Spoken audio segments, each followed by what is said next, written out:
Hi guys. இந்த வீடியோவில் வந்து எங்களோட கிளாஸில் இருக்கிற ஒரு ஜொப் பார்ப்போம். இந்த ஜொப் என்னென்னா, இவங்க என்ன சொல்லுவாங்கன்னா, ஒரு வெப்சைட் லிங்க் கொண்டு தருவாங்க.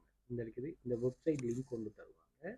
இந்த வெப்சைட் லிங்க் வந்து இங்கே பணிய தந்திருக்கிற இந்த டிஃபெக்டில் 2467 டிஃபெக்டில் எந்த டிஃபெக்டை இது ப்ரோக் பண்ணுதுன்னு கேட்பாங்க. அதாவது இதில் எந்த ஒரு பிரச்சனையும் இல்லைன்னா நோட் ஜங், அப்படி இல்லைன்னா அந்த பேஜ் நோட் ஃபவுண்ட் அல்லது நோ ரிசல்ட்ஸ் அப்படின்னு வருதுன்னா செகண்ட் ஆப்ஷன். மூன்றாவது வந்து அதில் கண்டென்ட்டே இல்லை, ஒன்லி அட்ஸ் மட்டும்தான் ஷோ ஆகுது அப்படின்னா மூன்றாவது ஆப்ஷன். அப்படி இல்லைன்னா சைட்டை ரீச் பண்ண இல்லாமல் இருக்குன்னா அப்படி அடுத்த ஆப்ஷன். அடுத்தது ஆட்டோமேட்டட் ரீடிரெக்ஷன் என்னன்னா, இப்போ நீங்கள் இந்த வெப்சைட்டு இந்த இதுக்கு தானே இந்த லிங்க் வந்து நம்ம கிளிக் பண்ணது இந்த லிங்கை எதிர்பார்த்து கிளிக் பண்ணுவோம், பட் அது வந்து வேற ஒரு இடத்த ரீடிரெக்ட் ஆகும். அது அந்த ஆப்ஷன். அடுத்தது வந்து வேற டைப் ஆஃப் ஜங்க்